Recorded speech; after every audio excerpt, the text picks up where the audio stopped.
الحمد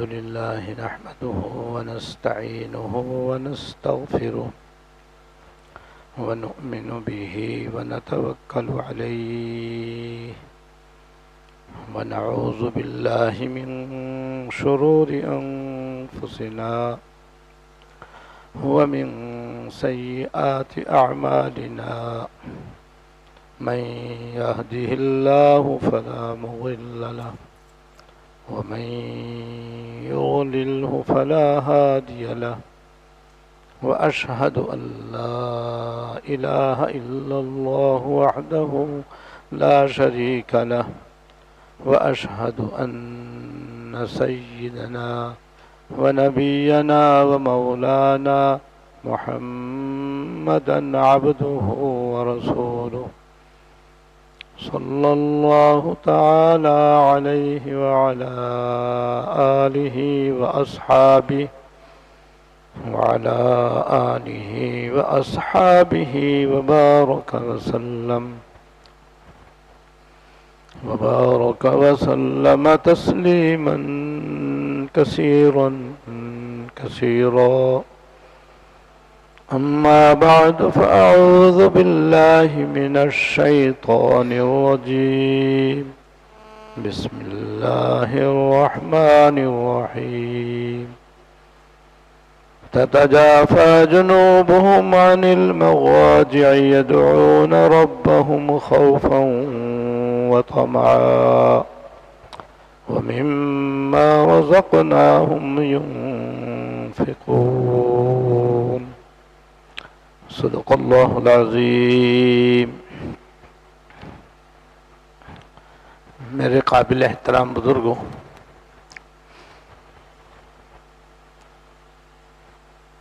پہلے میں یہ عرض کر دوں کہ ہمارے اور آپ کے یہاں جمع ہونے کا مقصد یہ ہے کہ ہفتے میں ایک دن نماز جمعہ سے پہلے دین کی باتیں بیان کی جائیں اور ان کو دل و جان سے سنا جائے اور پھر سن کر اسی دن سے ہی اس پر عمل کرنا شروع کر دیا جائے۔ یہ ہے یہاں پر جمع ہونے کا اور بیان کرنے کا اصل مقصد، اور اس کا ایک بہت بڑا فائدہ ہے، وہ یہ کہ آج ہم 99% نام کے مسلمان ہیں۔ اللہ تعالیٰ کا فضل ہے کہ ہم مسلمان ہیں اور صاحب ایمان ہیں۔ یہ کوئی معمولی نعمت نہیں ہے، عظیم الشان نعمت ہے، لیکن صاحب ایمان ہونے کے کچھ تقاضے ہیں، ایمان کے ہم سے کچھ مطالبات ہیں۔ وہ مطالبہ یہ ہے کہ جس پر ایمان لائے ہو ان کا حکم بجا لاؤ، دل و جان سے ان کی تابع داری کرو، اور ہم جن پر ایمان لائے وہ اللہ جل شانہ اور ان کے سارے پیغمبر، بالخصوص رحمت کائنات جناب رسول اللہ صلی اللہ علیہ وسلم ہیں۔ اللہ جل شانہ نے ہمیں قرآن کریم عطا فرمایا ہے، عمل کرنے کے لیے عطا فرمایا ہے۔ رسول اللہ صلی اللہ علیہ وسلم نے اپنے ارشادات کے ذریعے قرآن کریم کی تشریح فرمائی ہے، جن کو احادیث طیبہ کہتے ہیں، سنت بھی کہتے ہیں۔ آپ نے اپنے زبانی ارشادات کے ذریعے بھی اور اپنے عمل کے ذریعے بھی قرآن کریم کے احکام کی وضاحت فرمائی ہے۔ تو ہمارے ایمان کا ہم سے یہ مطالبہ ہے اور ہم سے وہ اس بات کا تقاضا کرتا ہے کہ ہم جب تک زندہ رہیں اللہ اس کے رسول کی احکام کی پابندی کرتے رہیں اور ان کی پوری پوری تابع داری کریں. آدھا تیتر آدھا بٹیر والا معاملہ نہ ہو کہ جہاں ہمیں سہولت لگی وہاں تو ہم نے دین پہ عمل کر لیا، اور جہاں ہمیں اس میں دشواری لگی اپنی طبیعت پہ عمل کر لیا. تو ایسے مسلمان ناقص مسلمان ہیں، ایسے مسلمان نام کا مسلمان ہے. تو آج کل 99% ہم جو مسلمان ہیں نام کے مسلمان ہیں، ورنہ اگر ہم اپنا ظاہر دیکھیں اور اپنا باطن دیکھیں تو نہ جانے کتنے احکام ہم نے چھوڑے ہوئے ہیں، عمل نہیں کرتے. جتنے احکام ہم اپنے عمل میں لائے ہوئے ہیں وہ بمشکل 10% ہوں گے، اور جو احکام اور اعمال ہم نے چھوڑے ہوئے ہیں وہ تقریباً 90% ہوں گے. جبکہ اللہ تعالیٰ نے قرآن شریف میں بھی یہ حکم دیا ہے اور حضور نے اپنے ارشادات کے ذریعے فرمایا ہے کہ اسلام میں پورے داخل ہو جاؤ. یا ایھا الذین آمنوا ادخلوا فی السلم کافہ، اے ایمان والو اسلام میں پوری طرح داخل ہو جاؤ، یعنی مکمل طور پر اللہ تعالیٰ کی اور اللہ کے رسول صلی اللہ علیہ وسلم کی تابع داری کرو، فرما برداری کرو، اور شیطان کے نقش قدم پر مت چلو. ایسا نہ ہو کہ کچھ تو شیطان کی مانو، کچھ اللہ اس کے رسول کی باتیں مانو. یہ طریقہ صحیح نہیں ہے، اور ہماری حالت تقریباً یہی ہے. تو یہاں ہمارے اور آپ کے جمع ہونے کا اصل مقصد یہ ہے کہ ہر جمعے کوئی نہ کوئی دین کی بات کی جائے، اور کرنے کے بعد کہنے والا بھی اس پر عمل کرے، سننے والے بھی اس کے اوپر عمل کریں. تو اس کا فائدہ یہ ہوگا قطرہ قطرہ دریا شبت، تھوڑا تھوڑا سنتے جائیں گے، عمل کرتے جائیں گے تو ہمارے اندر یہ جو زبردست کمی ہے انشاءاللہ دور ہو جائے گی. اور معاملہ اب تو ہے 10% اور 90% کا، کہ 10% پر عمل ہے، 90% پر عمل نہیں ہے. اگر اس مقصد پر ہم نے عمل شروع کیا جو میں نے ابھی آپ کے سامنے بیان کیا، تو کچھ عرصے کے بعد انشاءاللہ دین کا 90% حصہ ہمارے عمل میں آ جائے گا، 10% رہ جائے گا، وہ بھی آئندہ انشاءاللہ تعالیٰ. اسی طرح اگر ہم عمل کرتے رہے تو وہ بھی کمی دور ہو جائے گی. یہ ہے بھائی اس کا مقصد. اسی مقصد سے ہمیں یہاں آنا چاہیے، اسی مقصد سے یہاں بیٹھنا چاہیے، اور اسی مقصد سے سننا چاہیے، پھر سن کر اسی مقصد کے مطابق عمل شروع کرنا چاہیے. درمیان میں ایک بات اور بھی سمجھ لیں کہ چونکہ دین کا تذکرہ بھی اللہ تعالیٰ کے دین کا تذکرہ ہے، یہ بھی دین ہے، یہ بھی عبادت ہے، یہ بھی ذکر ہے. اور ایک وقت میں 2 عبادتیں مکمل نہیں ہوتی، ایک وقت میں 2 چیزیں مکمل نہیں ہو سکتی، ایک ہی چیز مکمل ہوتی ہے. کیونکہ ہر عمل توجہ چاہتا ہے.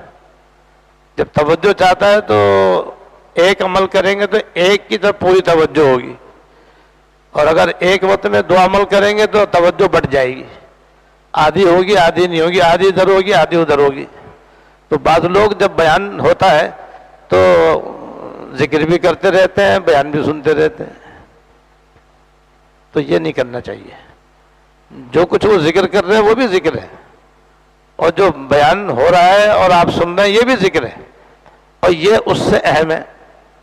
یعنی بیان اس سے اہم ہے، اس لیے کہ اس کے اندر ان باتوں کی تعلیم ہے جو ان کو معلوم نہیں ہے. جو وہ ذکر کر رہے ہیں وہ تو ان کے معمول میں ہے. تو جس چیز کا علم نہ ہو اس کا علم حاصل کرنا زیادہ ضروری ہے اور زیادہ اہم ہے. جب زیادہ اہم ہے تو بیان کے دوران ذکر نہیں کرنا چاہیے،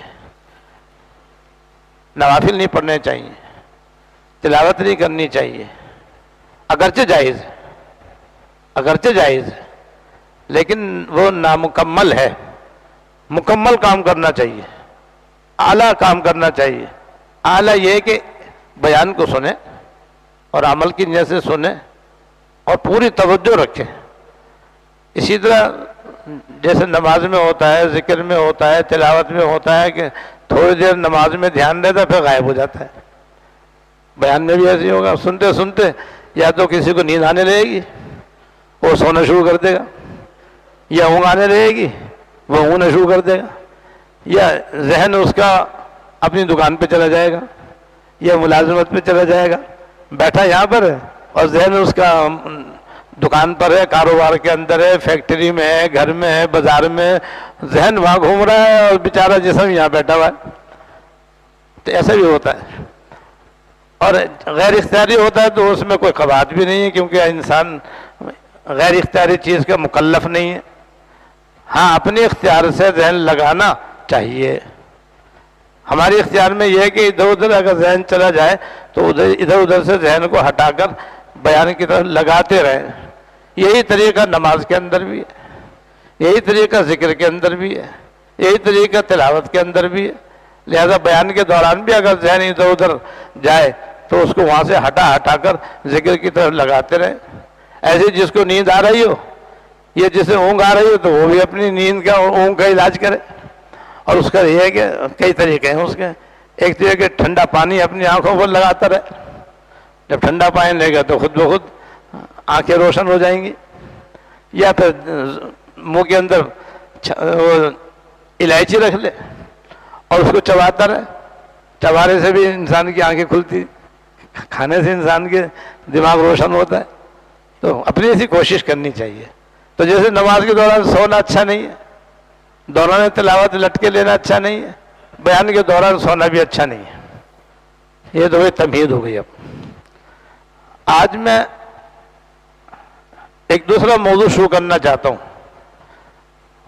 جو فرض و واجب تو نہیں ہے تو وہ نفل کے درجے میں، مگر ہے بہت اہم، اور اس کی طرف بھی بہت کم مسلمان خواتین و حضرات کو توجہ ہے۔ جو مسلمان عابد و زاہد ہیں، متقی پرہیزگار ہیں، وہ تو ہیں ہی اس پر عمل کرنے والے ہیں ماشاءاللہ۔ ان کے لیے تو یہ مزید تقویت کا باعث ہوگا انشاءاللہ تعالی، اور مزید ان کو اس عمل پر جمنے اور آگے بڑھنے کا انشاءاللہ ذریعہ ہوگا۔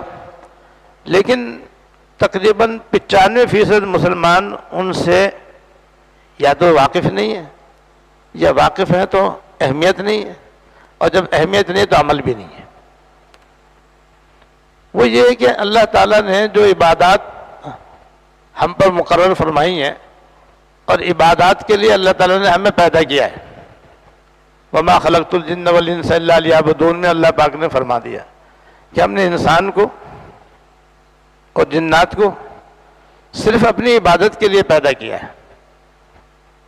رہا روزی کا معاملہ تو وہ ہمارے ذمے، ہم روزی پہنچائیں گے، لیکن انسان کو اور جنات کو پیدا کرنے کا بنیادی مقصد یہ ہے کہ وہ اللہ تعالیٰ کی تابع داری کریں، اللہ تعالیٰ کی فرما برداری کریں اور اس کی عبادت کریں۔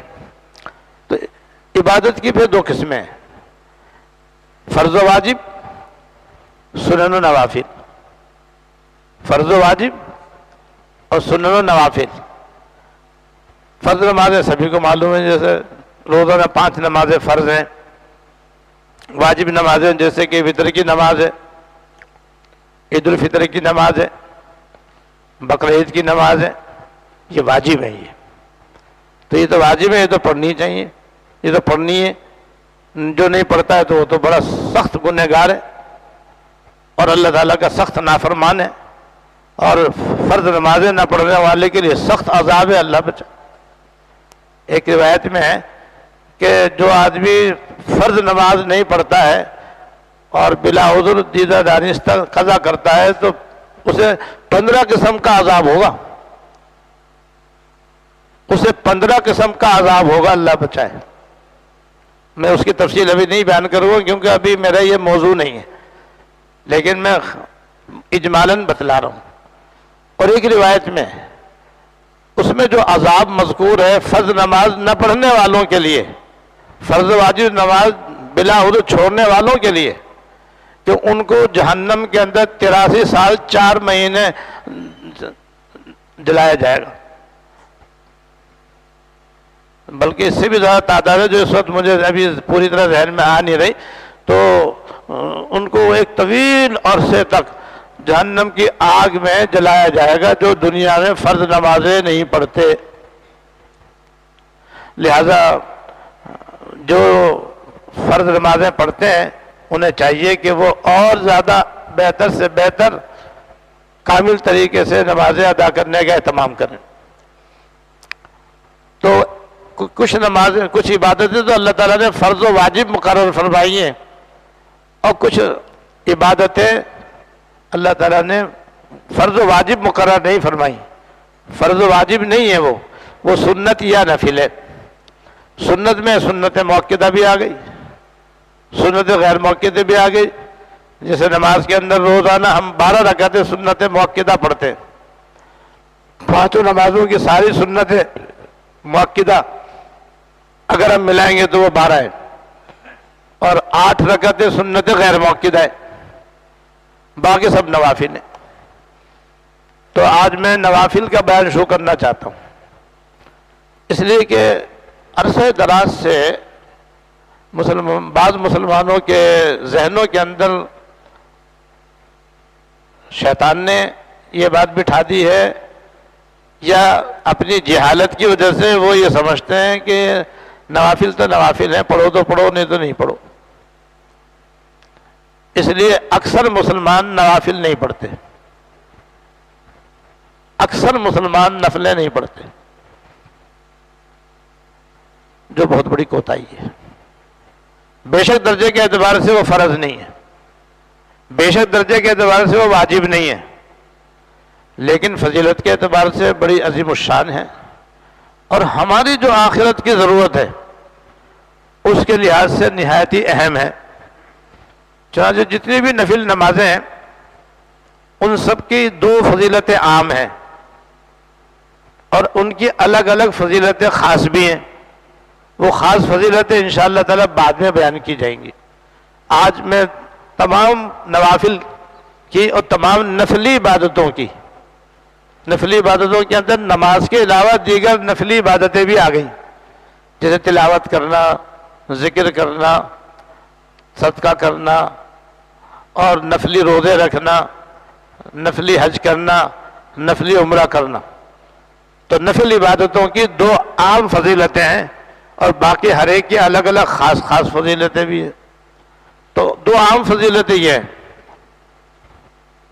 کہ جو بندہ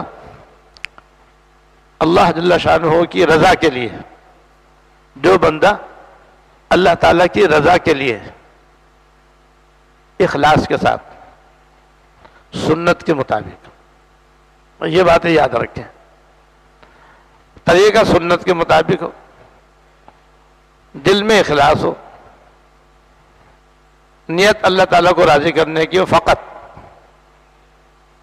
اور پھر وہ نوافل پڑھتا ہے، نفلی عبادت کرتا ہے، اور کرتا رہتا ہے کرتا رہتا ہے کرتا رہتا ہے، تو آہستہ آہستہ وہ اللہ تعالیٰ کے قریب ہوتا چلا جاتا ہے۔ اتنا قریب ہو جاتا ہے، اتنا قریب ہو جاتا ہے کہ پھر اللہ تعالیٰ اس سے محبت کرنے لگتے ہیں۔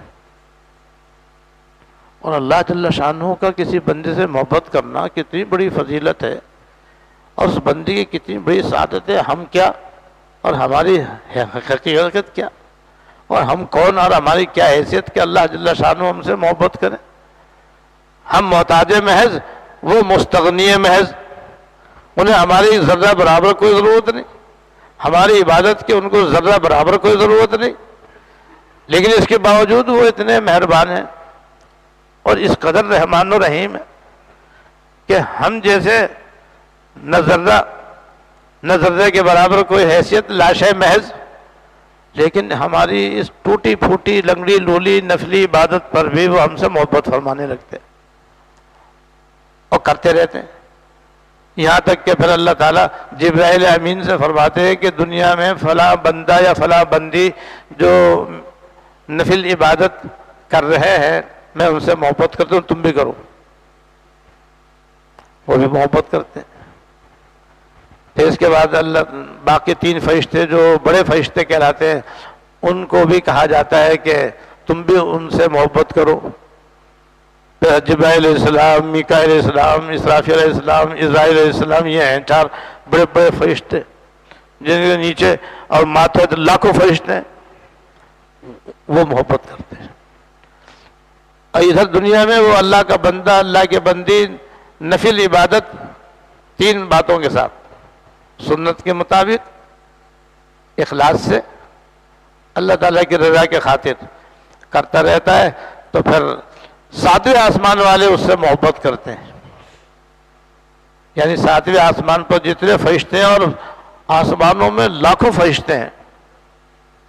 ایک روایت میں کہ آسمانوں کے اندر اتنے فرشتے ہیں کہ ایک بارش جگہ بھی خالی نہیں ہے جہاں کوئی فرشتہ اپنے پیشانی رکھے ہوئے نہ ہو زمین کے اوپر سجدے میں، اتنے بے شمار فرشتے۔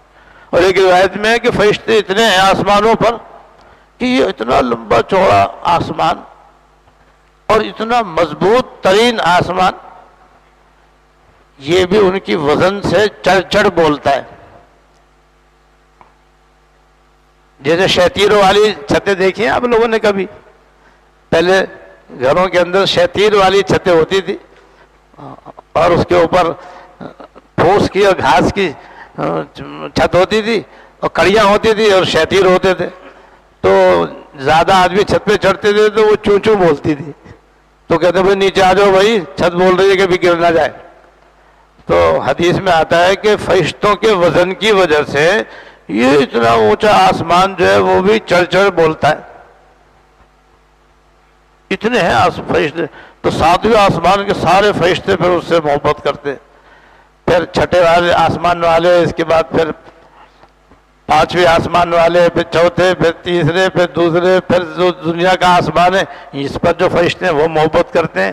ادھر بندہ دنیا میں برابر اللہ تعالیٰ کی نفلی عبادت کرتا رہتا ہے اور اللہ تعالیٰ کی تابعداری میں لگا رہتا ہے، اور اخلاص سے اللہ تعالیٰ کی رضا کے لیے نوافل بھی پڑھتا ہے، تلاوت بھی کرتا ہے، تسبیحات بھی پڑھتا ہے، صدقہ خیرات بھی کرتا ہے، کرتا ہی رہتا ہے، یہاں تک کہ دنیا والے آسمان سے اس کی محبت زمین پہ اتار دی جاتی ہے۔ پھر زمین پر جو مخلوق ہے ان کے دلوں میں اس کی اللہ تعالیٰ محبت ڈال دیتے ہیں۔ پھر ان کی کوئی رشتہ داری نہیں ہوتی، کوئی یاری دوستی نہیں ہوتی، کچھ نہیں ہوتا، لیکن قدرتی طور پر محبت ہوتی ہے۔ اسی لیے آپ دیکھتے ہیں کہ اہل ایمان کو اللہ والوں سے قدرتی محبت ہوتی ہے، زندہ ہے تب بھی ان سے محبت ہوتی، وفات پا کے تب بھی ان سے محبت ہوتی۔ حالانکہ خاندان ایک نہیں ہے، برادری ایک نہیں ہے، کوئی رشتہ ناتا نہیں ہے، کوئی یاری دوستی نہیں ہے، لیکن نام سنتے دل میں محبت آ جاتی ہے۔ یہ اسی محبت کا اثر ہے جو اللہ جل شانہ دنیا میں ڈالتے ہیں، اور پھر وہ روئے زمین کے لوگوں کے دلوں سے نکل کر اور اس میں رہتے ہوئے مزید آگے بڑھ کر وہ سمندر کی مچھلیوں کے دل میں بھی چلی جاتی، وہ بھی سمندر کے اندر رہتے ہوئے اس کے لیے مغفرت کی دعائیں کرتی ہیں۔ یہ ہے